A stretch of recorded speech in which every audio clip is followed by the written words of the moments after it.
All right, Christina, let's bring in now the Director of Government Affairs and Global Strategies at Nestpoint, Tim Phillips. So, here's the 1934 FCC law that CBS cites, still in effect. Broadcasters shall afford equal opportunities to all candidates for an office. So it's pretty simple. And Colbert and Tallarico claim that the Trump administration and CBS are suppressing free speech as if it was, just put in. This snuck up on them. They had no idea that this existed since the 30s. It's a lame excuse, but it's part of the Trump derangement syndrome, Tim. It's sad. I'm old enough to remember 15, 17 years ago when Stephen Colbert was actually funny. He had some funny riffs, some funny lines on the old Comedy Central show. But if you're not at least able to remember back 15 years, you cannot remember when that guy was funny. He's just a mouthpiece for the left now. I'll tell you, Rob, what's interesting here, though. It looks like two left-wing liberal white men ganging up on a black liberal woman to deny her equal opportunity to the airwaves on their television show. Wow. That's pretty outrageous, Rob, don't you think? It looks a little delicious. Don't you think? A little ironic that these two white liberal men, they're not offering the black liberal woman a chance to be on their TV show.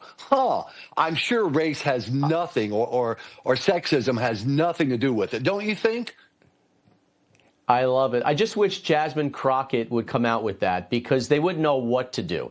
They honestly, they wouldn't, and it would be so delicious to see them dance around and hum-a-da. Here's how Crockett responded, though. They explained that they actually told CBS that they could go ahead and move forward with the interview of James Tallarico. They just needed to offer me equal time. I did not get a request from the Colbert Show to go on. As you know, I've been on Colbert multiple times.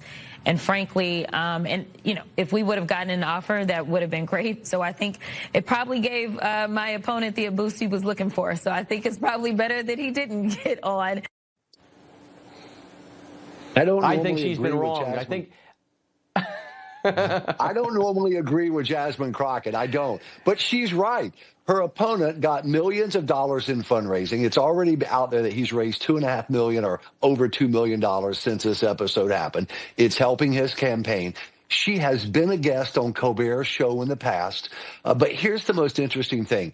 Jasmine Crockett will allege racism at the drop of a hat if it's a conservative or anyone other than a left-wing broadcaster with power within the hierarchical left-wing movement. They won't step out of line to even allege racism, though, in a situation like this, where, again, Stephen Colbert is favoring one candidate, a fellow white man, against a black liberal woman.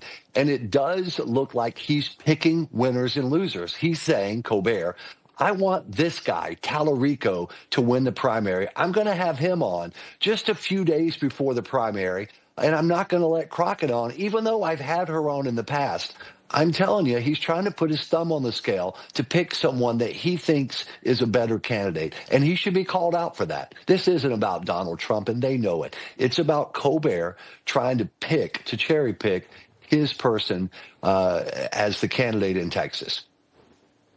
Yeah, and early voting has already started, too, so people might have their ballots in front of them watching this and say, oh, okay, boop, boop, boop. On the other side, though, the Republican side is pretty crowded, right? You got recent polling from the University of Houston shows Attorney General Ken Paxton ahead of Senator John Cornyn by about 7%. Congressman Wesley Hunt in third place right now. Interesting, though, Trump has yet to make any endorsement, and it's likely he won't at this point. He does say he likes all three. They, too, by the way, should qualify for equal time as well because it's the same race, right, Tim? Right. That's a great point here. The Senate race on the Republican side, it is a tough one to figure out. It really is. You're right. The president, in fact, came out and said all three guys are good guys. It'll almost certainly go to a runoff. No one's going to break 50% on the Republican side. Most likely it'll be Cornyn and Paxton. Cornyn, longtime, more center point or center right fixture in the U.S. Senate. against Paxton on the more right as the Attorney General. That'll be a fascinating race. And I think the interesting part, Rob, will be if Wesley Hunt doesn't make it, and he is in third, a good bit back, it appears from the polling, where do his supporters go? And I don't know that anyone can predict that yet, because Hunt is a unique individual within a race. He has a pretty broad base in a suburban district in Houston. So that'll be fascinating to see what happens in that runoff. It really will. And like you said, if neither one breaks 50%, then it goes to the primary runoff in May. So Right. a lot at stake, though. Texas, the Democrats think Texas is up for grabs. I don't, but it depends on, I guess, who wins, and maybe it's a better matchup for them. We'll see. Tim, good to see you. Thanks again. You bet. All right, coming up.